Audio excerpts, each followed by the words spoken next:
और उसका स्कूल, ये लफ्ज जो स्कूल है कॉमन हो गया, वरना मदरसा इसकी तारीख बहुत ही पुरानी है।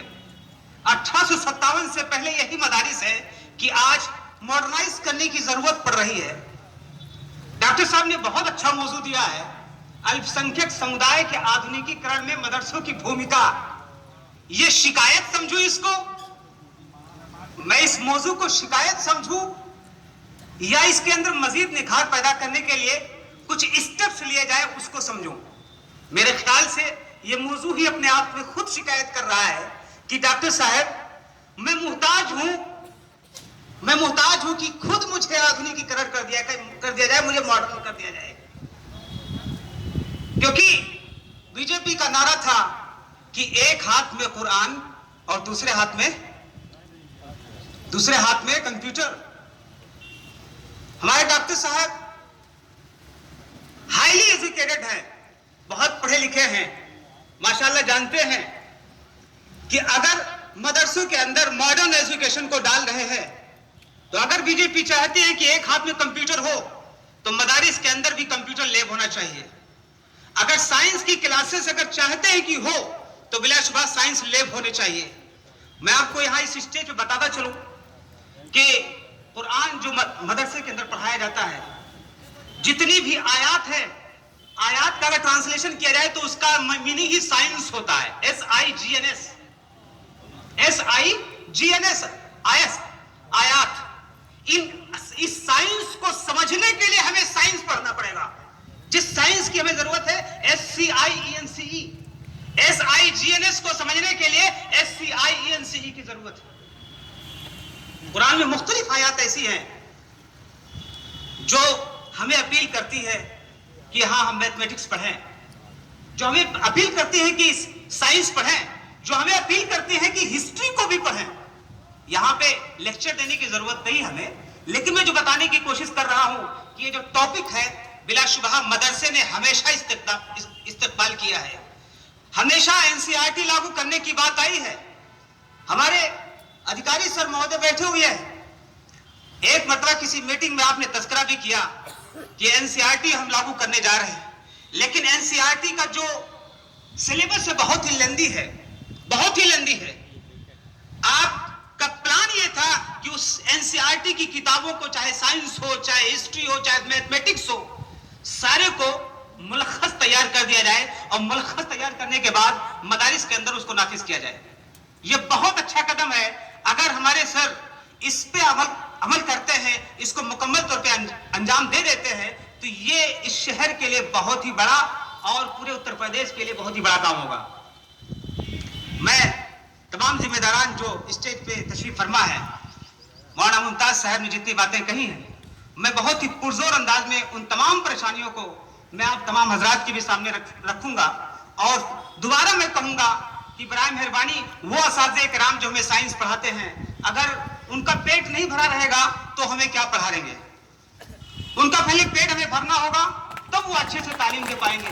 इन्हीं सारी बातों के साथ मैं अपनी बात को खत्म करता हूं। बहुत बहुत शुक्रिया ऑर्गेनाइजर्स और इस टीम का कि जिन्होंने आपने हमें, जिन लोगों ने हमें वक्त दिया, बहुत बहुत शुक्रिया। अस्सलाम वालेकुम।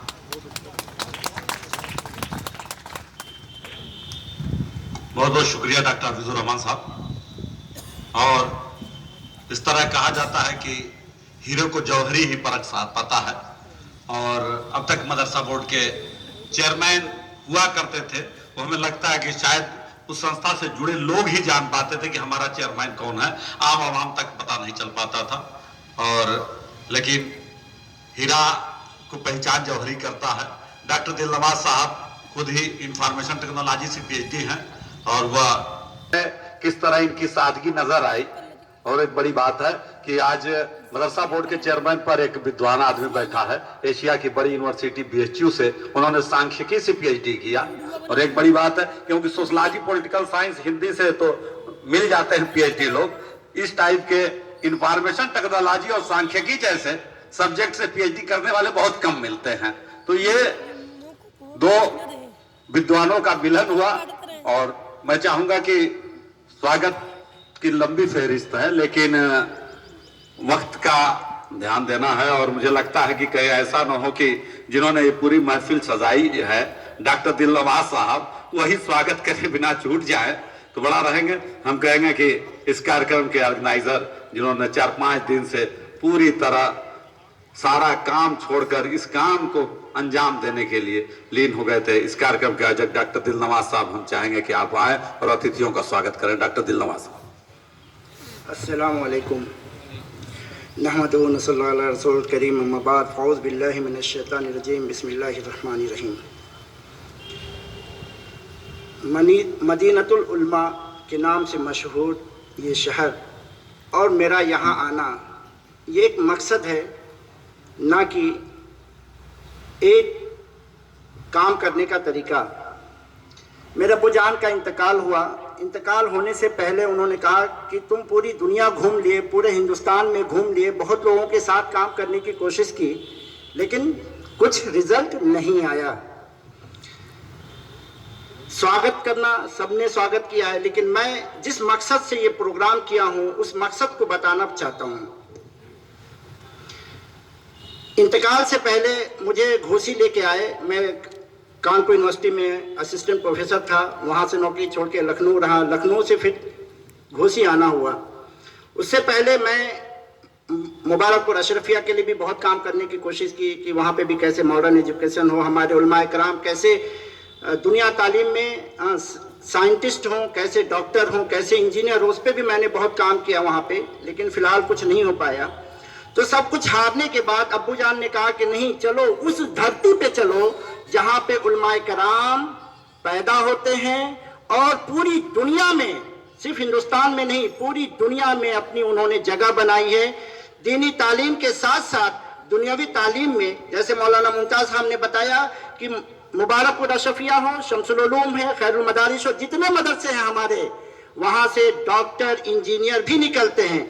जो लोगों ने एक माहौल बनाया है, मदरसों को निगेटिविटी की तरफ लेके जाने की कोशिश की है या लेके जाते हैं, उन सारी चीज़ों से डॉक्टर इफ्तिखार साहब ने मदरसों को बचाने का काम किया है और निगेटिविटी से बाहर ले जाने के लिए जो उन्होंने कोशिश की है, उसी में मैंने एक कदम जोड़ा है।